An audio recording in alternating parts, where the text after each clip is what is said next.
একটি দুর্দান্ত নিয়োগ বিজ্ঞপ্তি প্রকাশিত হলো। সবার জন্যই খুব ভালো সুযোগ এটি। মাধ্যমিক পাস থেকে শুরু করে উচ্চতর যোগ্যতাতে এই নিয়োগগুলি হবে। পার্মানেন্ট চাকরি এবং পশ্চিমবঙ্গের মধ্যেই নিয়োগটি। রাজ্যের যে কোনো জেলা থেকেই যোগ্য প্রার্থীরা আবেদন করতে পারবেন অনলাইনে। বিভিন্ন মেডিকেল এবং নন মেডিকেল পোস্টে নিয়োগ হবে। আবেদনের পদ্ধতিতে আসার আগে আমরা পোস্টের ডিটেলসগুলি দেখব। 20 ধরনের ভিন্ন ভিন্ন পোস্টে নিয়োগ হচ্ছে। 20 নম্বরেতে রয়েছে অ্যাটেন্ডেন্ট কাম টেকনিশিয়ান, যেটিতে টোটাল 35টি শূন্য পদ রয়েছে। আপার এজ লিমিট 28 ইয়ার্স, তবে বয়সসীমা ছাড় আছে, সে প্রসঙ্গে আসছি। আর এই নিয়োগটি হচ্ছে মাধ্যমিক পাস যোগ্যতাতে, মাধ্যমিক pass with full time ITI in the relevant trade. কোন কোন ট্রেডেতে নিয়োগ হচ্ছে? ইলেকট্রিশিয়ান, ফিটার এবং ম্যাশিনিস্ট। নেক্সট 19 নম্বরেতে রয়েছে operator cum technician, boiler operator. এটির ক্ষেত্রে শূন্য পদের সংখ্যা 10টি, 30 বছর ম্যাক্সিমাম এজ লিমিট। মাধ্যমিক পাস যোগ্যতাতে নিয়োগটি হচ্ছে মাধ্যমিক pass with 3 years full time diploma in mechanical or electrical or chemical or power plant or production or instrumentation engineering. Next 18 নম্বরতে রয়েছে অ্যাসিস্ট্যান্ট ম্যানেজার, 30 বছর ম্যাক্সিমাম এজ লিমিট এবং একটি শূন্য পদ। ব্যাচেলার ডিগ্রি থাকলেও আপনি আবেদন করতে পারবেন, ডিপ্লোমা থাকলেও আবেদন করতে পারবেন, বা মাস্টার্স থাকলেও আবেদন করা যাচ্ছে।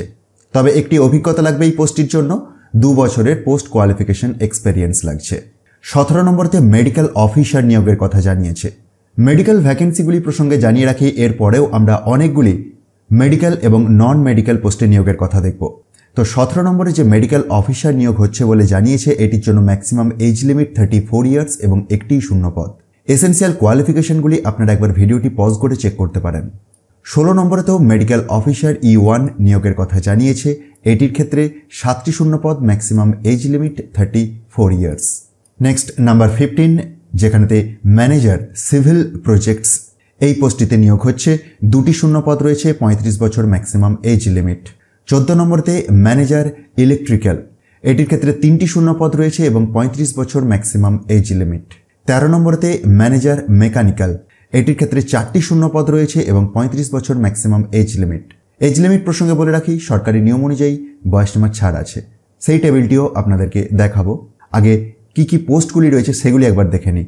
12 নম্বরতে ম্যানেজার সিরামিক্স, 2টি শূন্য পদে নিয়োগ হচ্ছে, 35 বছর ম্যাক্সিমাম এজ লিমিট। 11 নম্বরতে রয়েছে ম্যানেজার কেমিক্যাল, 3টি শূন্য পদ রয়েছে এবং 35 বছর ম্যাক্সিমাম এজ লিমিট। 10 নম্বরতে রয়েছে ম্যানেজার মেটালার্জি, এটির ক্ষেত্রে 35 বছর ম্যাক্সিমাম এজ লিমিট এবং 4টি শূন্য পদে এই নিয়োগটি হচ্ছে। 9 নম্বরতে ম্যানেজার মেকানিক্যাল E3, এটির ক্ষেত্রে 2টি শূন্য পদ এবং 35 বছর ম্যাক্সিমাম এজ লিমিট। নেক্সট 8 নম্বরতে কনসালটেন্ট পেডিয়াট্রিক্স নিয়োগের কথা জানানো হয়েছে। একটি শূন্য পদ, 41 বছর ম্যাক্সিমাম এজ। 7 নম্বরতে কনসালটেন্ট জেনারেল মেডিসিন নিয়োগের কথা জানানো হয়েছে।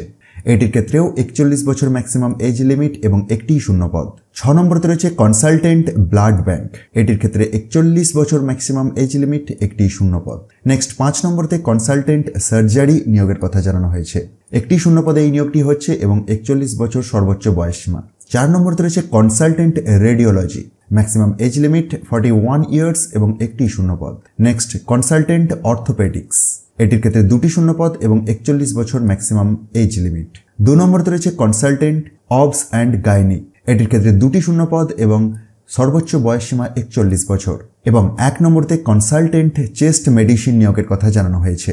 এটির ক্ষেত্রেও ম্যাক্সিমাম এজ লিমিট 41 ইয়ার্স এবং একটি শূন্য পদ। কিভাবে আবেদন করবেন সে প্রসঙ্গে আসবো, তার আগে রিজার্ভেশন স্ট্যাটাসটি আপনারা এই বি নাম্বার কলামটি থেকে দেখতে পাবেন।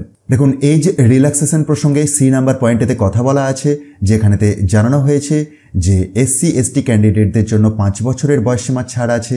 ওবিসি নন ক্রিমি লেয়ার, এদের ক্ষেত্রে 3 বছরের ছাড় এবং PWBD ক্যান্ডিডেটদের ক্ষেত্রে 10 বছর, জেনারেলদের জন্য এবং 15 বছর SC/STদের জন্য এবং 13 বছর ওবিসি ক্যান্ডিডেটদের জন্য। ছাড়ের বিষয়ে আরও ডিটেলস আপনারা একবার ভিডিওটি পজ করে চেক করতে পারেন। মোড অফ সিলেকশন, তো নির্বাচনের প্রক্রিয়াটি বিভিন্ন পোস্টের রেসপেক্টে বিভিন্ন আছে। কিছু কিছু ক্ষেত্রে আপনি ডাইরেক্টলি ইন্টারভিউতে যোগ দিতে পারবেন, আবার কিছু ক্ষেত্রে CBTও দিতে হচ্ছে। ট্রেনিং পিরিয়ডেতে অর্থাৎ অ্যাটেন্ডেন্ট কাম টেকনিশিয়ান ট্রেনি যে পোস্টটিতে নিয়োগের কথা দেখেছিলাম 19 নম্বরেতে ছিল, সেটির জন্য ফার্স্ট ইয়ারতে 12,900 টাকা করে পাবেন এবং সেকেন্ড ইয়ার থেকে 15,000 টাকা।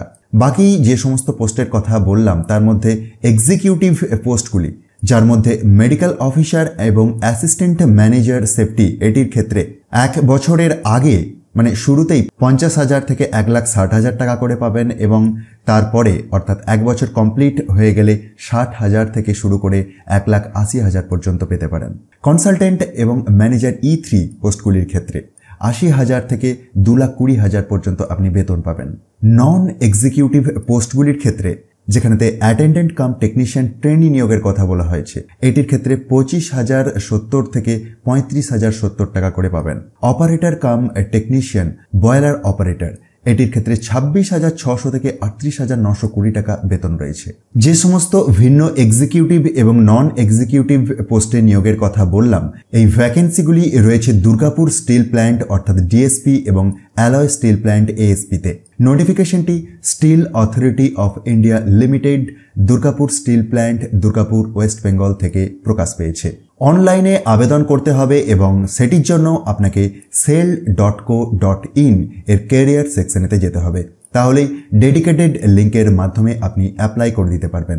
তবে অ্যাপ্লাইয়ের আগে একবার এই অফিসিয়াল বিজ্ঞপ্তিটি নিজে থেকে ডাউনলোড করে চেক করতে ভুলবেন না। এটি সেলের অফিসিয়াল ওয়েবসাইটেতেও পেয়ে যাবেন অথবা ডেসক্রিপশন বক্সে দিয়ে দেওয়া টপ নিউজ বাংলার অফিসিয়াল ওয়েবসাইটের লিঙ্ক থেকেও খুব সহজেই ডাউনলোড করে চেক করতে পারবেন। অনলাইনে কিভাবে অ্যাপ্লাই করবেন অর্থাৎ submission of online application form, সে প্রসঙ্গে স্টেপ বাই স্টেপ সমস্ত ইনস্ট্রাকশনস প্রোভাইড করা আছে। সুতরাং আপনার যদি ইন্টারেস্ট থাকে অবশ্যই একবার এই অফিসিয়াল বিজ্ঞপ্তিটিকে ডাউনলোড করে চেক করুন এবং তারপরে আবেদন করে দিন। এবং আবেদন করার শেষ তারিখ প্রসঙ্গে জানিয়ে রাখি 30/1/2024, অর্থাৎ 2024-এর জানুয়ারির 30 তারিখের মধ্যে আপনাকে আবেদন প্রক্রিয়াটি কমপ্লিট করতে হবে।